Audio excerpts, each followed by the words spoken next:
మన ట్రెడిషనల్లో ఒకటైన పచ్చి పులుసు తయారు చేయడానికి కావలసిన ఇంగ్రీడియంట్స్ 4 ఎండు మిరపకాయలు, ఒక చిన్న పెద్దుల్లి, ఒక నిమ్మకాయ సైజు చింతపండు, టేస్ట్కి సరిపడా బెల్లము, టేస్ట్కి సరిపడా సాల్ట్, కొంచెం కరివేపాకు. ముందుగా పొయ్యి వెలిగించుకొని మనం రెడీ చేసుకున్న ఎండు మిరపకాయలని కాల్చుకోవాలి ఒక్కొక్కటిగా. మనం తీసుకున్న ఉల్లిపాయని చిన్న చిన్నగా చాప్ చేసుకొని పెట్టుకోవాలి. చింతపండు నానబెట్టి గుజ్జు తీసుకోవాలి. కాల్చుకున్న ఎండుమిర్చిని స్మాష్ చేసుకొని మనం ఉంచుకున్న ఒక్కొక్క ఇంగ్రీడియంట్ని కలుపుకోవాలి. ఆనియన్స్, కరివేపాకు, సాల్ట్, తీసి పెట్టుకున్న చింతపండు పులుసుని గ్యాస్ వెలిగించి మనం కలుపుకున్న మిశ్రమాన్ని గ్యాస్ మీద ఉంచి ఈ బెల్లాన్ని మన రుచికి సరిపడా ఇందులో మిక్స్ చేసుకోవాలి. బెల్లం కరిగింది అనుకున్నప్పుడు గ్యాస్ బంద్ చేసి వేడి వేడి పచ్చి పులుసు రెడీ అండి. దీనిలోకి కాంబినేషన్ ముద్దపప్పు అండి.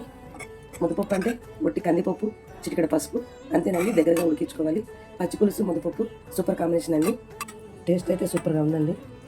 లైక్ చేయండి, షేర్ చేయండి, సబ్స్క్రైబ్ చేయండి. ఇట్లు మీ సంధ్య.